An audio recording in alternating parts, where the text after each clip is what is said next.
اعوذ باللہ من الشیطان الرجیم بسم اللہ الرحمن الرحیم۔ سورۃ الملک مکیہ، ترجمے کا آغاز ہوتا ہے اعوذ باللہ من الشیطان الرجیم بسم اللہ الرحمن الرحیم۔ سورۃ الملک مکیہ، نہایت بزرگ و برتر ہے وہ جس کے ہاتھ میں کائنات کی سلطنت ہے اور وہ ہر چیز پر قدرت رکھتا ہے، جس نے موت اور زندگی کو ایجاد کیا تاکہ تم لوگوں کو آزما کر دیکھے تم میں سے کون بہتر عمل کرنے والا ہے، اور وہ زبردست بھی ہے اور درگزر فرمانے والا بھی ہے، جس نے تہ بہ تہ 7 آسمان بنائے۔ تم رحمان کی تخلیق میں کسی قسم کی بے ربطی نہ پاؤ گے، پھر پلٹ کر دیکھو کہیں تمہیں کوئی خلل نظر نہیں آتا، بار بار نگاہ دوڑاؤ، تمہاری نگاہ تھک کر نامراد پلٹ آئے گی۔ ہم نے تمہارے قریب کے آسمان کو عظیم الشان چراغوں سے آراستہ کیا ہے اور انہیں شیاطین کو مار بھگانے کا ذریعہ بنا دیا ہے۔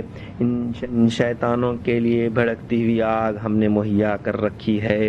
جن لوگوں نے اپنے رب سے کفر کیا ہے ان کے لیے جہنم کا عذاب ہے اور وہ بہت ہی برا ٹھکانہ ہے۔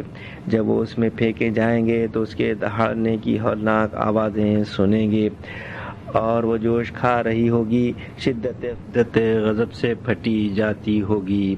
ہر بار جب کوئی انبو اس میں ڈالا جائے گا اس کے کارندے ان لوگوں سے پوچھیں گے کیا تمہارے پاس کوئی خبردار کرنے والا نہیں آیا تھا؟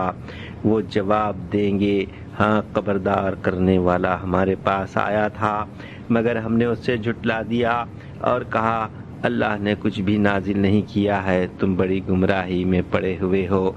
اور کہیں گے کاش ہم سنتے یا سمجھتے تو آج اس بھڑکتی ہوئی آگ کے سزاواروں میں نہ شامل ہوتے۔ اس طرح وہ اپنے قصور کا خود اعتراف کر لیں گے۔ لعنت ہے ان دوزخیوں پر جو لوگ بے دیکھے اپنے رب سے ڈرتے ہیں، یقیناً ان کے لیے مغفرت ہے اور بڑا اجر۔ تم خواہ چپکے سے بات کرو یا اونچی آواز سے، اللہ کے لیے یکساں ہے، وہ تو دلوں کا حال تک جانتا ہے۔ کیا وہی نہ جانے گا جس نے پیدا کیا ہے، حالانکہ وہ باریک بین اور باخبر ہے۔ وہی تو ہے جس نے تمہارے لیے زمین کو تابع کر رکھا ہے، چلو اس کی چھاتی پر اور کھاؤ اللہ کا رزق، اسی کے حضور تمہیں دوبارہ زندہ ہو کر جانا ہے۔ کیا تم اس سے بے خوف ہو کہ وہ جو آسمان میں ہے تمہیں زمین میں دھسا دے اور ایک یہ زمین جھونکے کھانے لگے؟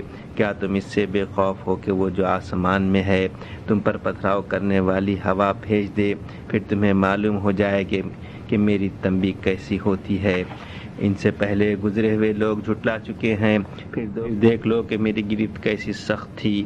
کیا یہ لوگ اپنے اوپر اڑنے والے پرندوں کو پر پھیلائے اور سکیڑتے نہیں دیکھتے؟ رحمان کے سوا کوئی نہیں جو انہیں تھامے ہوئے ہو، وہی ہر چیز کا نگہبان ہے۔ بتاؤ آخر وہ کون سا لشکر ہے تمہارے پاس ہے جو رحمان کے مقابلے میں تمہاری مدد کر سکتا ہے؟ حقیقت یہ ہے کہ منکرین دھوکے میں پڑے ہوئے ہیں۔ یا پھر بتاؤ کون ہے جو تمہارے رزق میں رزق دے سکتا ہے اگر رحمان اپنا رزق روک لے؟ دراصل یہ لوگ سرکشی اور حق سے گریز پر اڑے ہوئے ہیں۔ بھلا سوچو، جو شخص منہ اوندھا چل رہا ہو وہ زیادہ صحیح راہ پانے والا ہے یا وہ جو سر اٹھائے سیدھا ایک ہموار سڑک پر چل رہا ہو؟ ان سے کہو اللہ ہی ہے جس نے تمہیں پیدا کیا، تم کو سننے اور دیکھنے کی طاقتیں دی اور سوچنے سمجھنے والے دل دیے، مگر تم کم ہی شکر ادا کرتے ہو۔ ان سے کہو اللہ ہی ہے جس نے تمہیں زمین میں پھیلایا ہے اور اسی کی طرف تم سمیٹے جاؤ گے۔ یہ کہتے ہیں اگر تم سچے ہو تو بتاؤ یہ وعدہ کب پورا ہوگا؟ کہو اس کا علم تو اللہ کے پاس ہے، میں تو بس صاف صاف خبردار کر دینے والا ہوں۔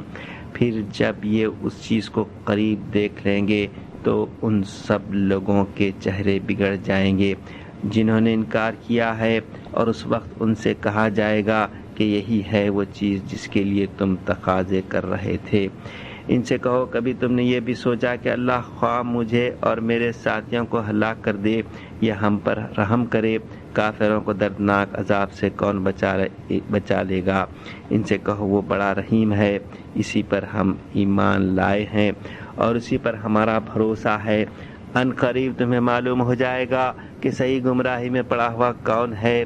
ان سے کہو کبھی تم نے یہ بھی سوچا کہ اگر تمہارے کنوؤں کا پانی زمین میں اتر جائے تو کون ہے جو اس پانی کی بہتی ہوئی سوتیں تمہیں نکال کر لا دے؟ اللہ کا شکر ہے، سورہ ملک یہاں پر مکمل پڑھ لیا گیا ہے۔